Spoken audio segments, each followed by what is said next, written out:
আলু টমেটো দিয়ে। তো অফ ক্যামেরায় আমি এটা মাছ ভেজে নিয়েছি। তো আসসালামু আলাইকুম, কেমন?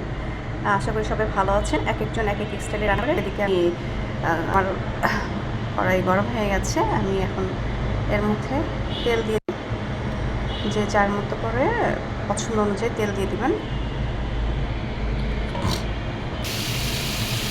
পরিমাণ মতো কাঁচামরিচ আর পেঁয়াজ, তেল এটা দিয়ে একটু ব্রাউন করে ভেজে নিব। তারপর এক এক করে আমি এর মধ্যে বাটা মশলাগুলো দিয়ে দিব। একটু ব্রাউন করে ভেজে নিচ্ছি।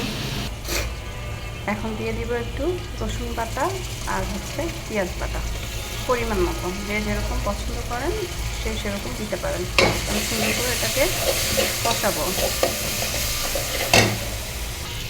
এখন দিয়ে দিব হলুদের গুঁড়ো দিয়ে দিচ্ছি। এরপরে দিব মরিচের গুঁড়ো, যে যেরকম ঝাল পছন্দ করেন সে ওরকম দেন। আমি একটু বেশি পছন্দ করে দেখে আমি একটু বেশি দিচ্ছি।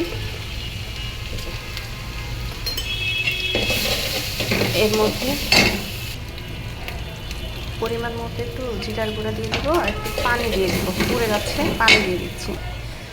একটু পানি দিয়ে সুন্দর করে কষাবো। কথায় আছে না, যত কষা তত মজা। আমি সুন্দর করে এটাকে কষিয়ে নেব যাতে কাঁচা গন্ধটা না থাকে। লবণ দিয়ে দিচ্ছি।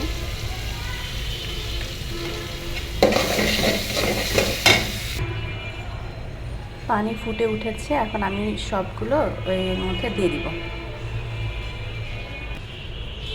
এই তো দিয়ে দিয়েছি, এটা হতে থাকুক।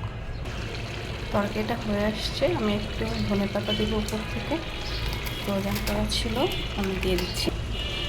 ফাইনালি আমার শিং মাছ দিয়ে আলু দিয়ে যে ভুনা করেছিলাম, ফাইনালি এরকম একটা লুক আসছে। খুব মজাদার একটা হয়েছে। আপনারা বাসায় ট্রাই করবেন।